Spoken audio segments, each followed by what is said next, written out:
I think you guys have already introduced yourselves a little better.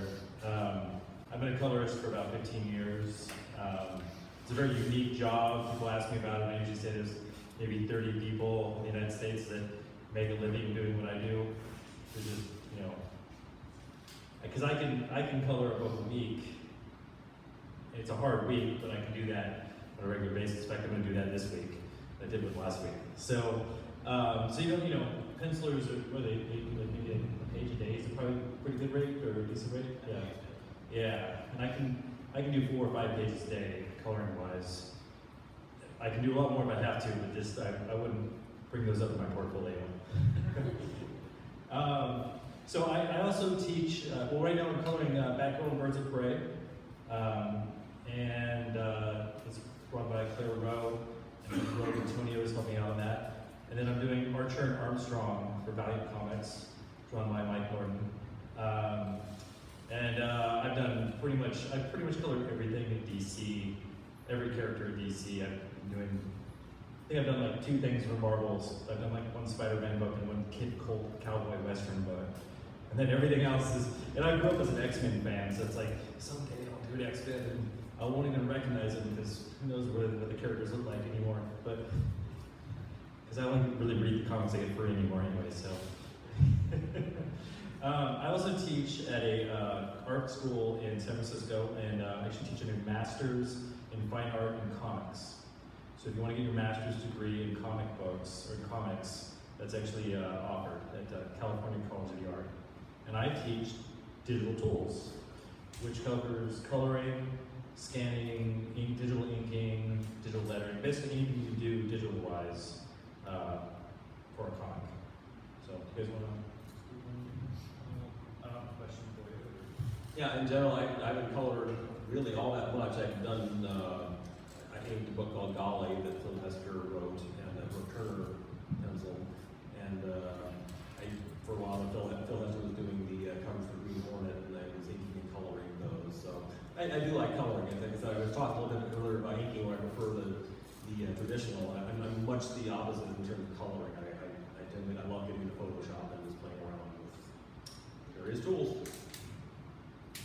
I should probably be sitting down here because I love technology and I use it all the time, but I don't use it for coloring my cartoons. I do it the old-fashioned way with actual physical brushes and watercolors. Are you all watercolor based? All watercolor based. Maybe I will use Photoshop maybe once a month, and that's out of 20-some cartoons a month. You gotta scan it in. I scan it in. Punch it up a little in Photoshop, or? No, I bring it up when I scan the black and white. So what I do is I produce the black and white, it's all hand-drawn pencil, and I use a Winsor Newton Series 7 brush, which we couldn't get those for a while. And I had to have people ship them from London, or I actually was living abroad for a while, so I would bring them back to the US, and the only time they ever got stopped in security was in Frankfurt, and I swear I'm like one of these nervous, honest guys. So I was really worried they're gonna try to confiscate my Winsor Newton brushes. But so everything, Micron pens and brushes and all that, and I scan it in. I will bump the levels up when I scan it in and clean it up, and then I'm lazy, and I'm always on a deadline, and I have just a couple hours to get a cartoon done. So I don't have time, I'd have to start my day way earlier, I think, if I were going to be doing, coloring digitally, which I so admire what you do. I'm not very good at it. But so I'll scan it in, and I'll print it out on a little HP $100 printer on cardstock, and then just hand paint it. And my undo button is basically, if I screw up, I just print it out again. And I'm done in 20 minutes on painting it. And I'm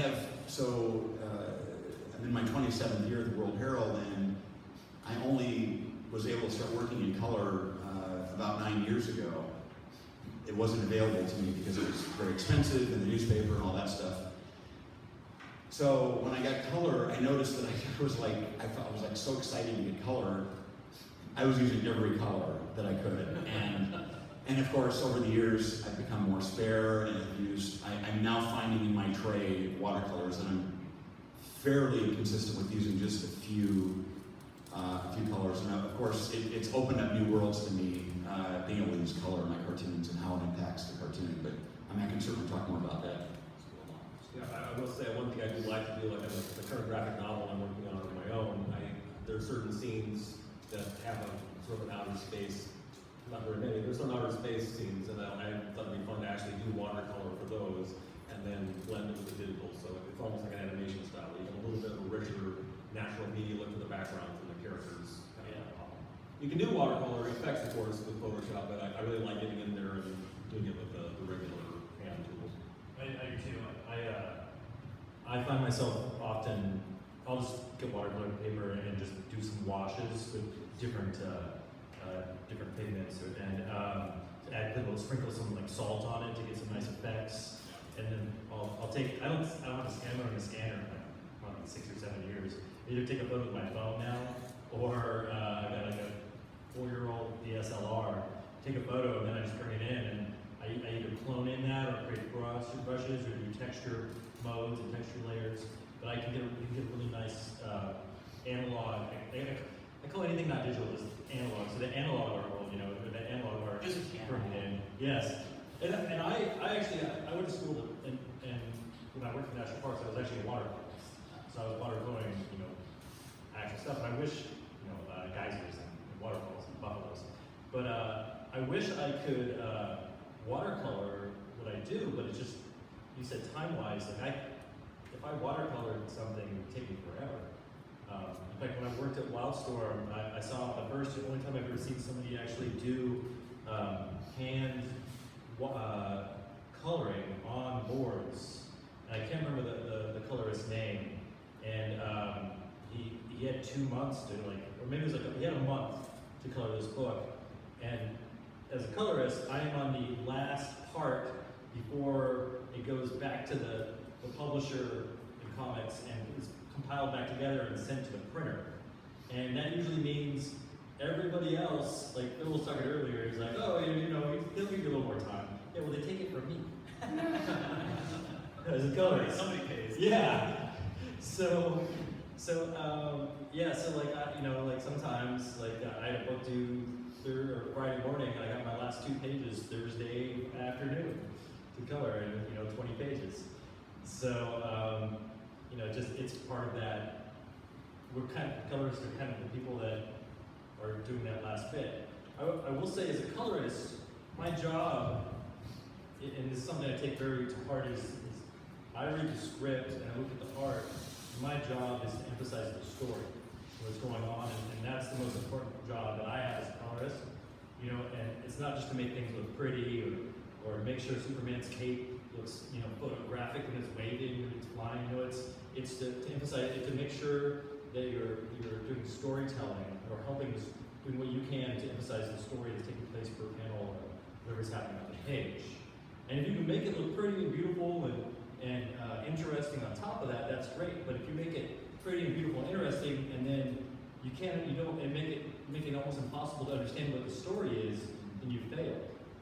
So the first job as a colorist is really to make sure that whatever you do helps the story and not take, does it make it? Is there any? Real quick, so what does the salt do? Back to you sprinkle salt. Oh. What happens? So, okay, don't do this with sugar, by the way, if I'm not because it starts to rot and smells bad. So salt, if you have a wet pigment down on paper, and you sprinkle salt in, it soaks in the moisture really fast along with the pigment, and it's a great thing to do, kind of think of like reverse stars, it'd be like little dark specks. Yeah, just every time I go to In-N-Out Burger, or what's California, like a burger place, I'll grab those little salt packets, and then I just, in my art tray, I just have a bunch that's open and just kind of sprinkle, and you get this really cool texture. So yeah, play with it, it's kind of fun to do.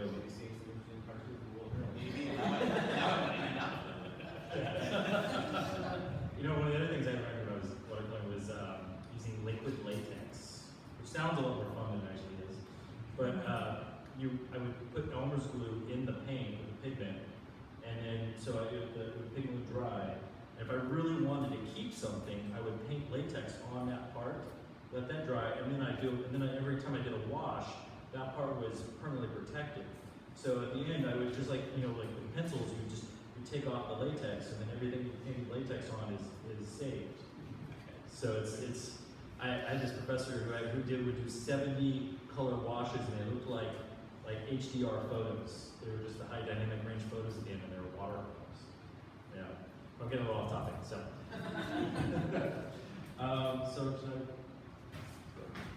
I know this is a little dark. In fact, I can just talk. Both hands.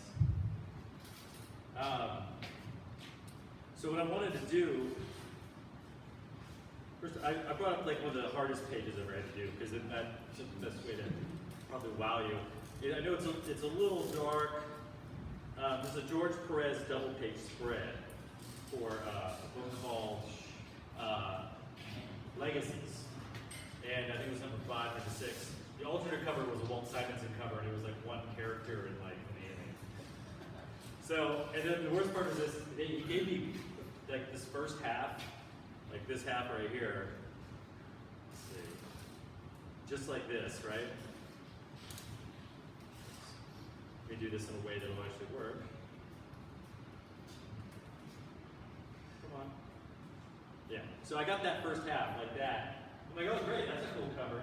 And then my editor, who was Mike Carlin at the time, he's like, oh, here's the other half. I'm like, wait, this is a double page spread? He's like, yeah, now you gotta make them like match up. So, so luckily, this is like a crisis page. That's in the DC universe. There's always a crisis, and crisis basically means there's a red sky. That's how you know it's crisis. Which sucks as a colorist, because the only time you can use a red sky is when it's crisis, which is like every 10 years, every 5 years. Right. Yeah. But it made it really easy to color, because what I did was I took all the initial flat colors, which I'll show you what that would look like. So here's Superman. When you look at, let's see, I gotta find my layers palette. So my resolution's slightly different on. Here we go.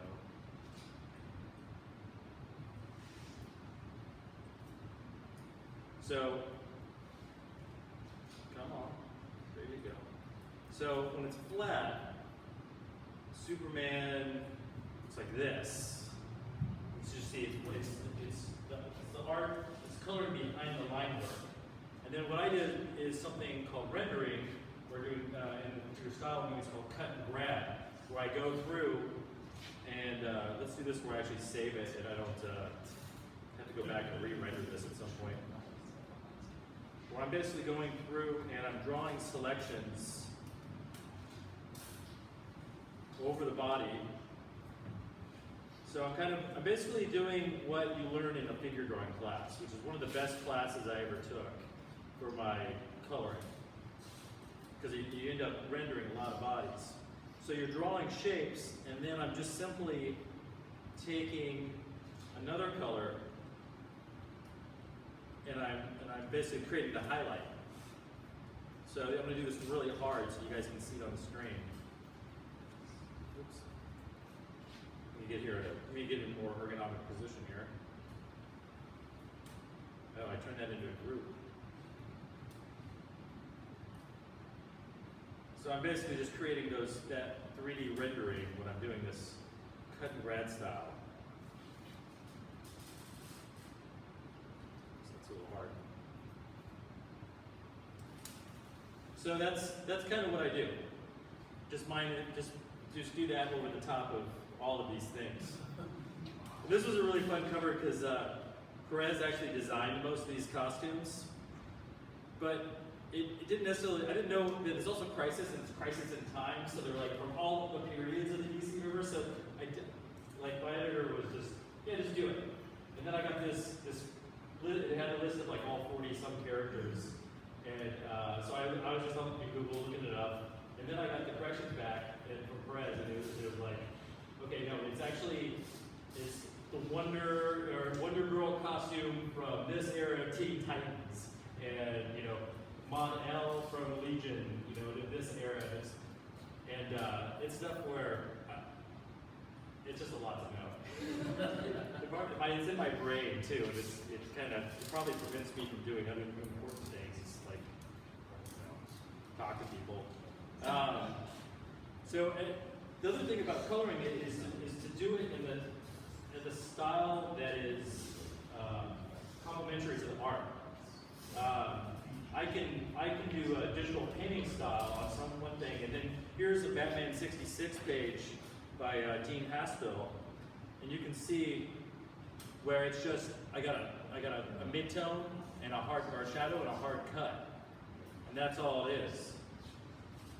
But it kind of insult to injury, and these were motion comics, so I had to do some of these panels like 3 times, and they animated them.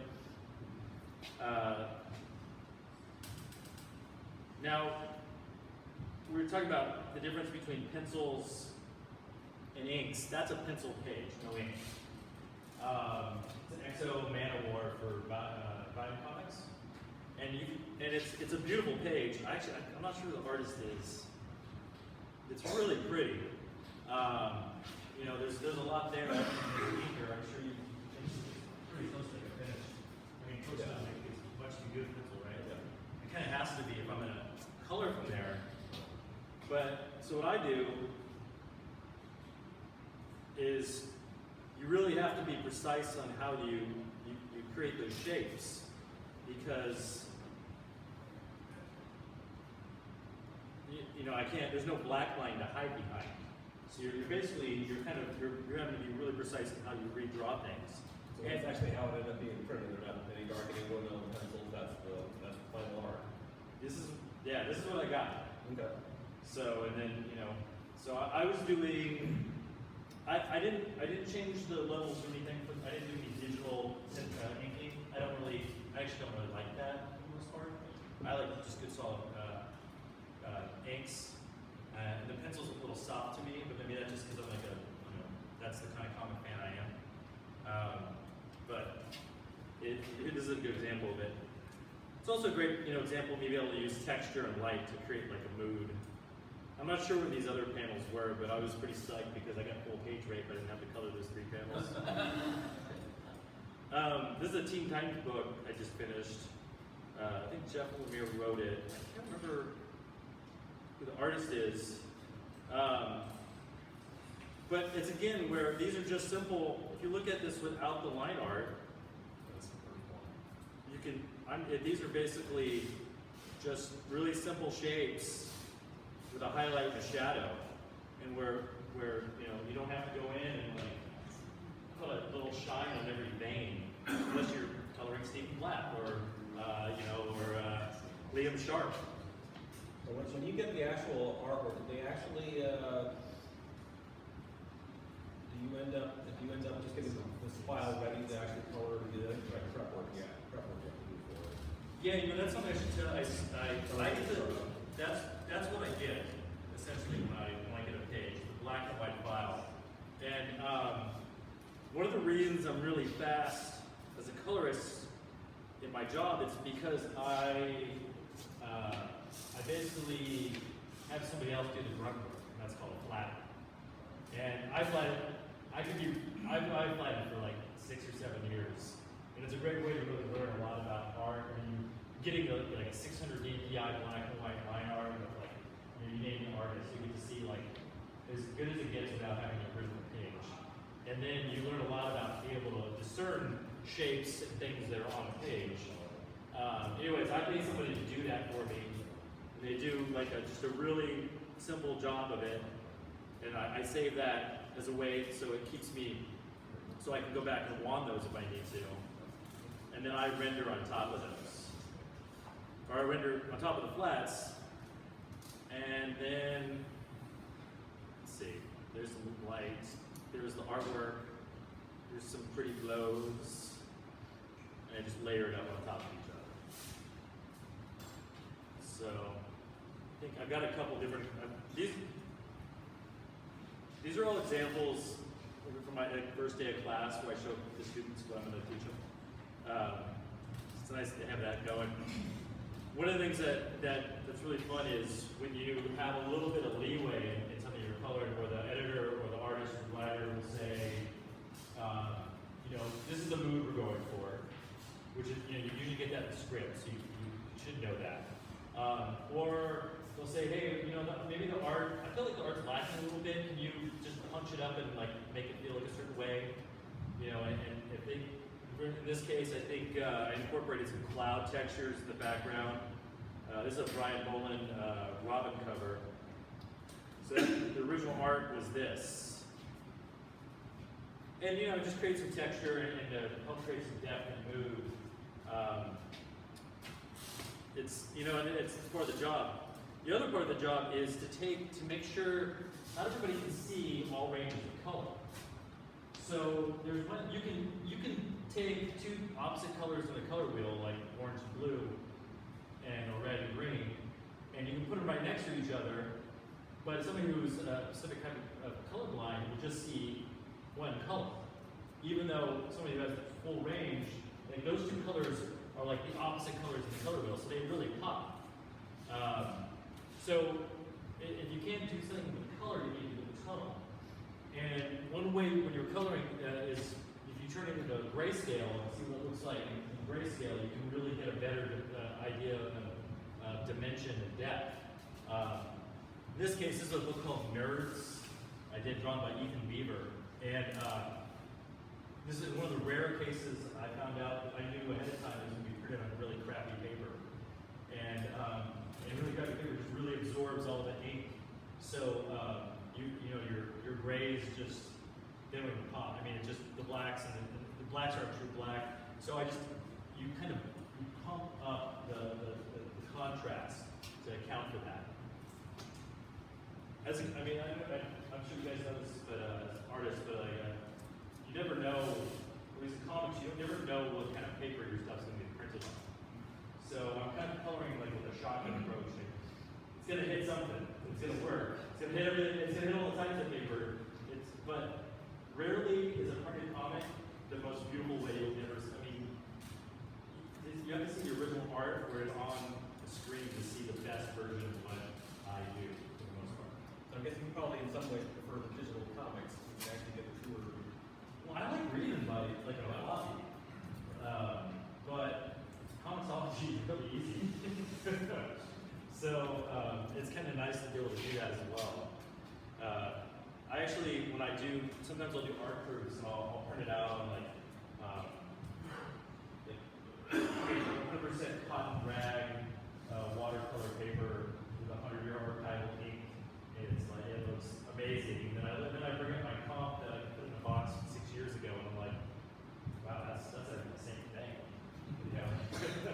One thing I used to do is I don't color a whole lot, but whenever I do a coloring job, what I like to do is it's nice to be able to compare the printed version with what you colored, unless you've really got a nice calibration system that it's not going to be exactly the way you colored it. You can try, but it's, so I always thought, the brilliant thing to do is to make sure I just, try to match it up to what the printed comic looks like. The next time, I'll just set the settings to that. And, in theory, that's a good idea, but it's always different. It just depends on what the comic company's using.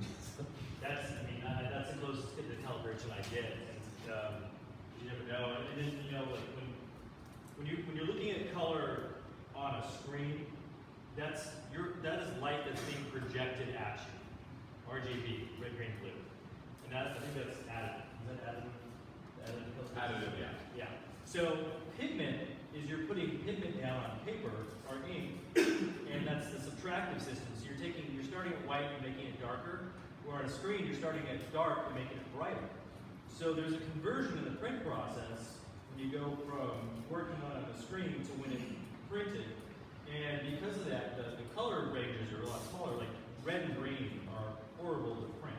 Like every time I have to do Green Lantern, it's like it is it's an extra process. I got Superman scaled down, so red is no problem. But like the green is one of the worst ever. I'm looking forward to just printing processes to get more advanced. It's been pretty much the same thing since transparent, and I've seen my A's been around, so what, 40, 50 years, 60 years? Yeah, I'm ready for like a jump up in technology there. Fortunately, I think it's just going to be everybody using iPods and versus print. I think I've got a couple other things. I just really like this double page by Dean Haskell for the Fox. You know, it's kind of like a Billy from Family Circus kind of a thing. He's like fighting these deadly, and it's just kind of an example where it's a really simple coloring style, but then I incorporated this. You know, he's in this diamond world, so that's why there's these little sparkles. Let's see if there's a bright one. He's got a diamond wand. I made a brush right here, and I call it my Majesty brush.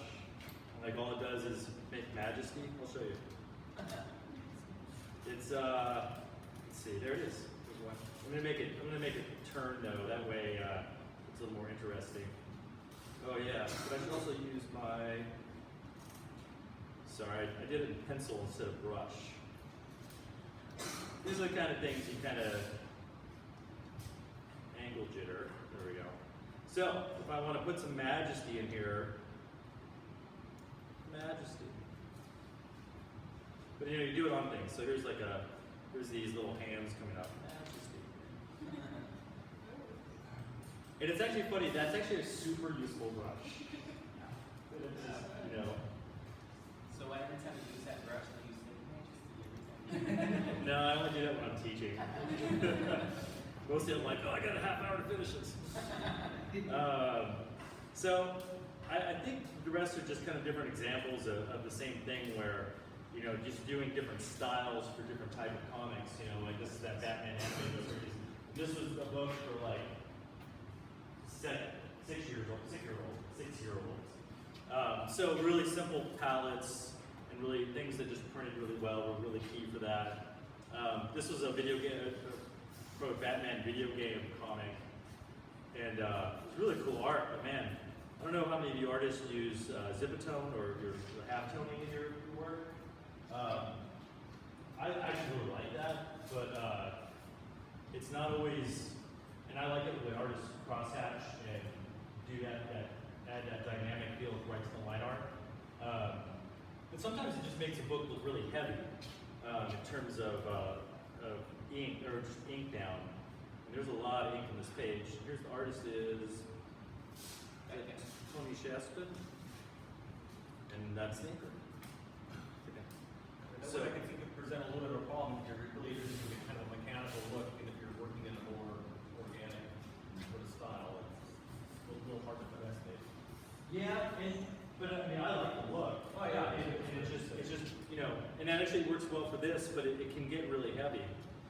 This is one of my more recent books, and this is again where we've got this artist Claire Rowe. She's doing this is Batgirl Birds of Prey #2, I think. And she's actually giving me really nice half toning in her work. You can see here, you know, actually, I've got even a better page of hers that I think will be even a better example. This is like what I always get critiqued about in class, like, oh, you just keep going to other pages. But I know exactly where it's at. Right? But it's just not right there. It's right here. Batgirl, Birds of Prey, Rebirth. Page 2. Yes. So we got Batgirl jumping down, and I need to ask her, but I don't know, I think this is, I don't know how much you guys can really see. Let me zoom in further. See how there's like a texture in there? Yeah, like a wash almost. It's like an ink wash.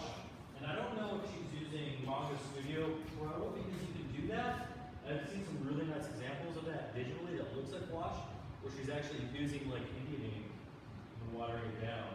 Yeah, it almost looks like it's a little bit organic, but also you can see like definite shapes in there too. Yep. Yeah, where it's like a brush mark. And what she's doing is really cool. Is she's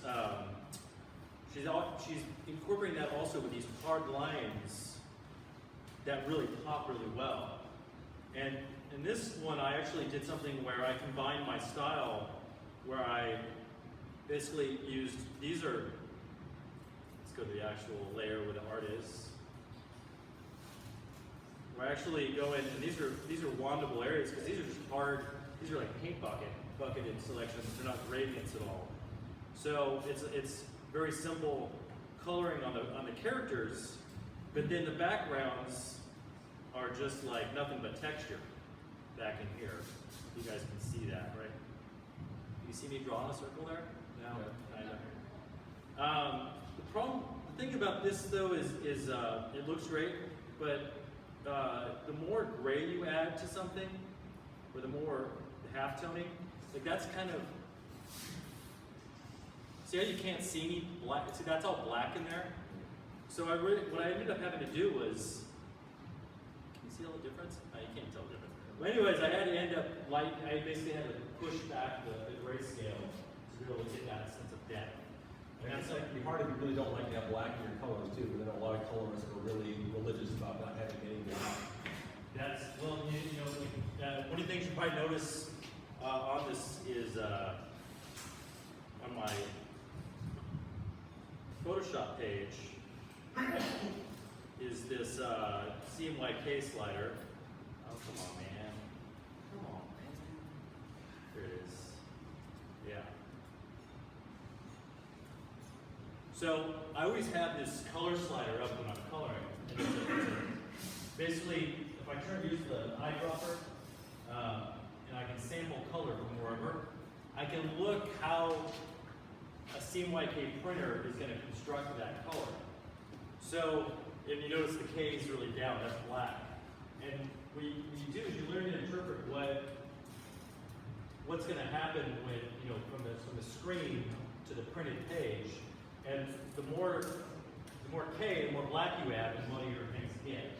So yeah, I try to create color with color, not using black as much as possible. Yeah, because usually a way you don't have to have black, to make the same effect, it's a trickier. Exactly. And then one of the other things you learn is that you can overload a printer, where if you put so much pigment, a certain amount of pigment down, it doesn't look like it's bad on your screen. If you reach over a certain amount, it just turns into like brown mud. So I can make something look really cool on my screen, but it won't print at all. And that's called ink limit. Do you color in RGB? I actually color in RGB, and I don't know why anymore. Actually, I kind of know why, because you can still do things in Photoshop and RGB you can't do in CMYK. I color the Wildstorm way, which was developed like in the early 90s, when Macs were less powerful than your iPhone. And when you open up a black and white page, it took a couple minutes, and then every time you hit save, it was a 15 or 20 minute wait. So you got to read a lot of comics. And this was in studio at Wildstorm. And so what they did was they figured out a way to do this where you use the least amount of processor power to do the most effort. And I use that today, and it's a little counterintuitive because it's using channels and layers and stuff I can totally get into. It's not worth it unless you're a complete Photoshop nerd. But it's something that allowed like those early comic book colors to really actually work. You know, Extreme Studios and Malibu was doing some of that early coloring, and Wildstorm, and basically a lot of the image guys and Valiant, you know, they really pioneered that way of coloring. Just before that, coloring was essentially done by the colorist or separator would take a shrunk down version of the page, like from a copy machine, and you'd use Copic markers, and you would mark out the areas that you wanted what colors, and then you'd send that to some mysterious place in Manhattan, and these ladies would go there and they use something. Yeah, every time I read about this, I feel like it's some sort of like fantasy. Like I can't imagine this actually really working. Brilliant. They go in and they literally would be brilliant, which is basically a clear plastic with this red sticker on it, and they cut it out by hand. Exactly. And exactly right. And they would make handmade physical plates for each color. So that's why that's why there's a weird color overprint sometimes, like the early 200s of the X-Men and stuff, because they were all done by hand. And I'm sure these ladies were getting paid like minimum wage to get that. comics in the '60s or the '70s even, they almost look a little bit like a watercolor effect. They look very soft, and some of them bleed a little bit. And I thought I read there was some kind of transparency these ladies would use. They put some ruby substance on to actually act kind of like movie lit, and it would sort of, I can totally see how to do that. yeah. Yeah, So it's amazing. yeah, it's weird. I think things were better and then they got worse because some of these like 8 counters control and stuff. And then it got better again and now it's Yeah, there's at one point there was like a system they used that maybe it was early '90s. It was like the same sort of printing process that they used to print on like say grocery bags and plastics. So you get these like really bright yellows. yeah. Oh, because you can okay, so CMYK is cyan, magenta, yellow, and black. So when you layer they're somewhat they're transparent inks, so you layer the inks on top of each other, you get other colors. It's kind of like when you know yellow, red and yellow and purple. I was trying to go green, right? Yeah, is it right here? I'm trying to think of the plastic bag thing, the zipper bags. Anyways, let's go somewhere with that. Oh, but if you can add a spot coloring, which is just a solid color, then suddenly you can make things look really dynamic. It's just the thing is, honestly, in mainstream comics, there's those calling it like superhero comics. It's all almost all printed at the same place, and they're like, if they screw up in a book, like one book, they're not going to reprint that book. They're just like, oh, we'll give you a discount on this other book. They're like, oh, okay, that works. So like, again, like your printed book is not necessarily the best version of the art you're ever going to see. So, but I still love my copies. So it's like I can kick it while it's down, but I'm still going to pick it up. Yeah. There's a fiction house artwork where you've got the original art. They've actually drawn like the percentages, of things. Right. The artwork in blue pencil. Yeah. Well, I'm talking about the ladies that did it, and that's how they had to do it. Not only did they hand color these guides, but they put the percentages of each one. They have a little shorthand for it, like R20 or E, whatever. Yeah, well, yeah, you can find that online. Yeah. Because they also had they actually had like ones that had Zipatone in it, so they basically with clear Scotch tape, they would tape that on to get percentages of certain spot colors, and I don't have any stuff like that on my computer, unfortunately, but it was it was a time, and that's just how they did it, and it's pretty amazing. When earlier today, I went in and I grabbed one of Stan's, or I took a photo of one of Stan's books, just for the heck of it, and just kind of did a quick. Oh, you have one? Which Oh. one is that old? That's awesome. So, Stan, you want to explain this? This is almost like people can try to understand Old English. Give me like a Shakespeare text. Usagi was, I started doing Usagi way before the computer age, and this is how they were colored for anything back then. They weren't done on the computer. Now Usagi is, but however, Thomas would actually have to make a photocopy and paint the photocopy with watercolor. And you can take a look, if you look closely, each color has a code, such as this is R2, B6, red 20%, blue 60%. And each colors and there being little dots, and your eyes will see the colors on them. And then these will go to the printer where they have little old ladies, like you said, and they will paint them. They will paint cell acetates. Yeah. Yeah. Rubylith paints. Rubylith is That must be the group I was thinking of. Yeah. it's opaque paint. Yeah. And for each color, like for the red 20%, they'll be on one layer, and then the blue 60% will be on another layer. So each page would have layers and layers and layers of acetate. And sometimes they get the colors wrong. Yeah. And so if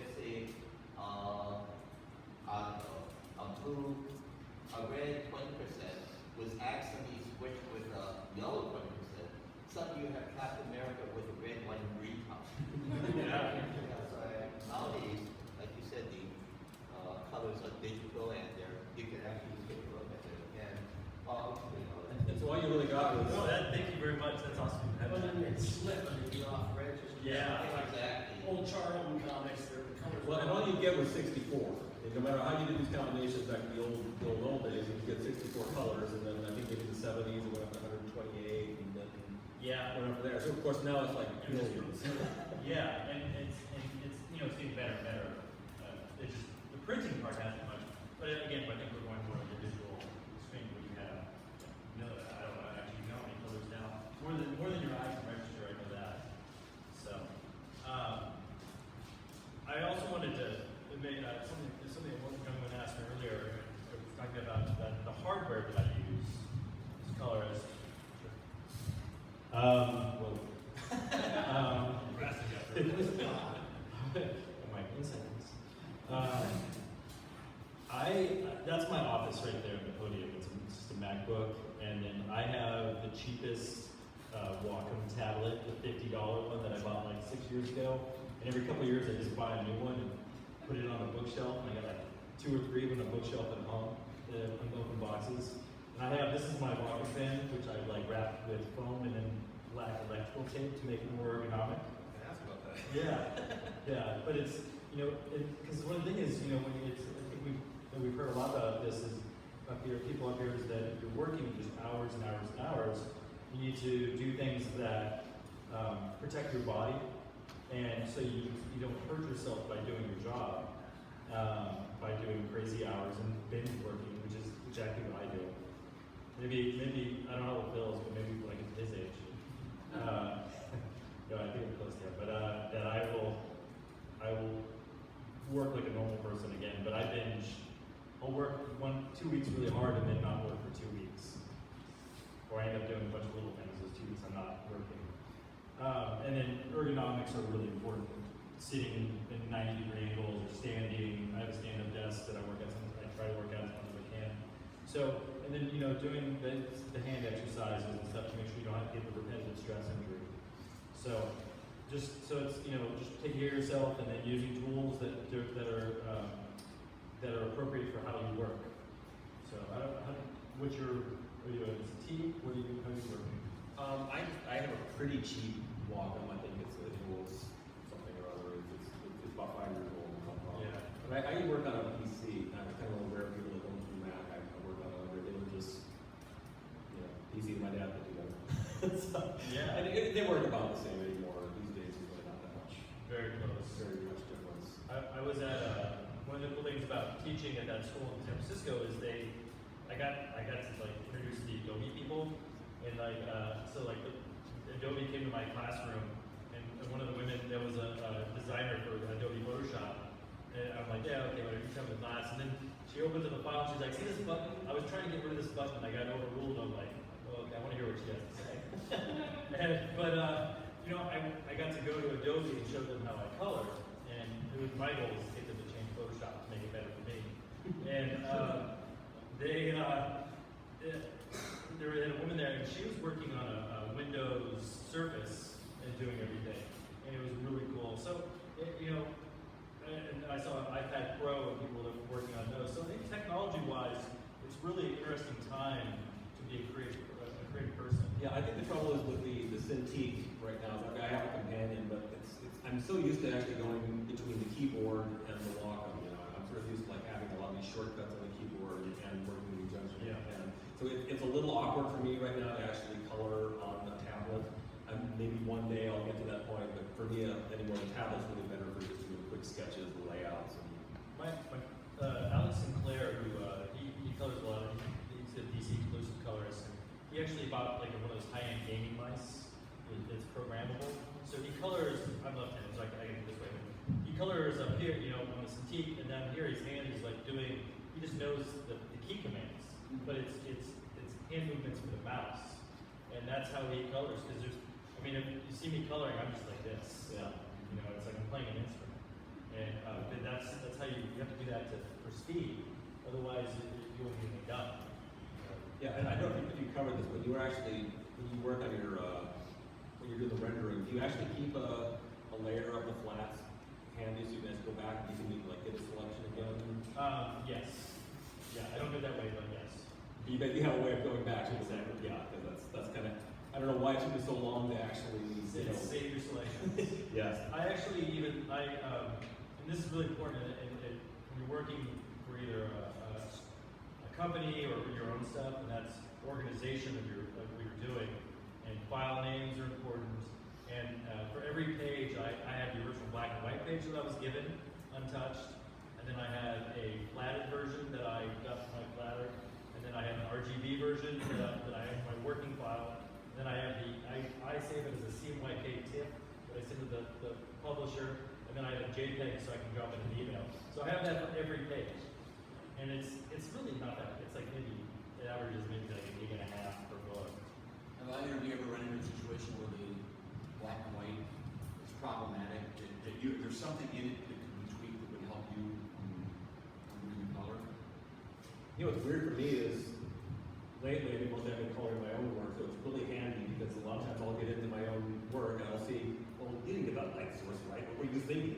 You're the worst inker ever. Like, go into Photoshop and change it really quick. So, but it would be really tough if I was actually with a pencil or somebody had kind of completed our work, and you just kind of have to, I guess, It's generally sacrosanct. I'm not supposed to touch names, but if it's somebody like for Battle Bug, which I partly own, and something I worked on with Mike Norton, who I work with a lot, like I'll erase things sometimes. But just it's more like he just forgot to do something, or it just didn't quite make sense.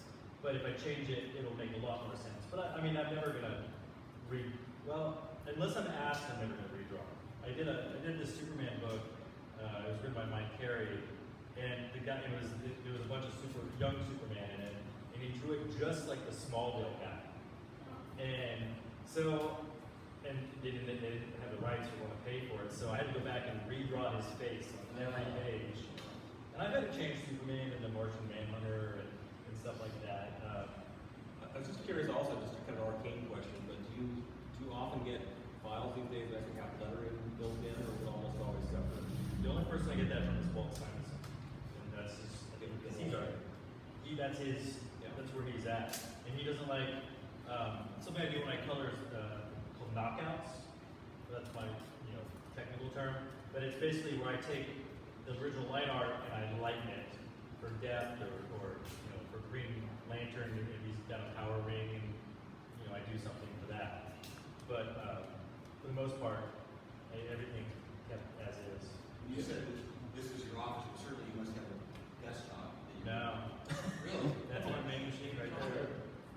So, and it's great because it's the perfect size for a Starbucks coffee table. I can see why it'd be advantageous to get used to that because they really are on the road a lot. I know we have to be mobile. I work in airplanes. But I get the detail work, but how do you see comprehensively spread that it's much smaller than it's going to be in print? So You get used to it. I've been doing it for 15 years, relatively, and kind of get used to that. And you got to remember, though, the original files are 11 by 17, or roughly about that size, and they're shrunk down to almost half, like 2/3 or half, or whatever. So they're going to be shrunk down anytime. So sometimes when I color, a comic book's page is about this tall when it's drawn, and it's printed about that tall. And sometimes I'll shrink it down on my computer to like that big, and just look at it and kind of blur my eyes a little bit, and just see what's in focus and and then because you kind of need to. If it's not in the right, if the focus is in the right place, you're doing a bad job of storytelling, and you're failing your job. So I don't know. And then as for my screen, maybe it's just I've gotten really used to it. It makes me really flexible. I guess that'd be handy. Pretty close on time. Yeah. Okay. Okay. Cool. Do we have a short question, or are we? No, I think we're good. We're good? All right. You guys can ask me questions later. Yeah. Thank you, guys.